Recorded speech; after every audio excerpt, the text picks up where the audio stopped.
தாய் தமிழ் உறவுகளுக்கு வணக்கம். மகளிருக்கு 2000 ரூபாய் அமைச்சர் அறிவித்தார். மகளிருக்கு 2000 ரூபாய் அமைச்சர் அறிவித்தார். ஒரு சில நாட்களுக்கு முன்பாக மகளிர் வங்கி கணக்கில் 5000 ரூபாய் வந்தது. அதில் 2000 ரூபாய் கோடைகால சிறப்பு நிதி என்று அறிவிக்கப்பட்டது. தேர்தல் வரும்பொழுதுதான் கோடைகாலம் வருமா, வருடம் கோடைகாலம் வராதா என்று பொதுமக்கள் கேள்வி கேட்டனர். தற்பொழுது அதற்கு விடை கிடைத்துவிட்டது. இனிமேல் ஒவ்வொரு கோடை காலத்திலும் மகளிர் வங்கி கணக்கில் 2000 ரூபாய் வரவு வைக்கப்படும் என்று தமிழக சட்டசபையில் கீதா ஜீவன் அறிவித்துள்ளார். ஒவ்வொரு கோடை காலத்திலும் கோடைகால சிறப்பு நிதி என்று 2000 ரூபாய் மகளிருக்கு வழங்கப்படும் என்று கீதா ஜீவன் அறிவித்துள்ளார்.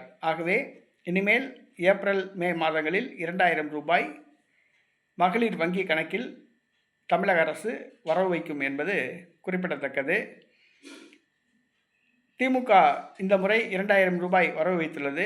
அதிமுக ஆட்சிக்கு வந்தால் அந்த தொகை ரத்து செய்யப்படுமா அல்லது 2000ஐ 5000 ரூபாயாக உயர்த்துமா என்பது தெரியவில்லை. பொறுத்திருந்து பார்ப்போம். 2026 தமிழக சட்டசபை தேர்தல் முடிவுக்கு வாக்கு எண்ணிய பின்பு, புதிய ஆட்சி அமைந்த பின்பு தெரிய வரும்.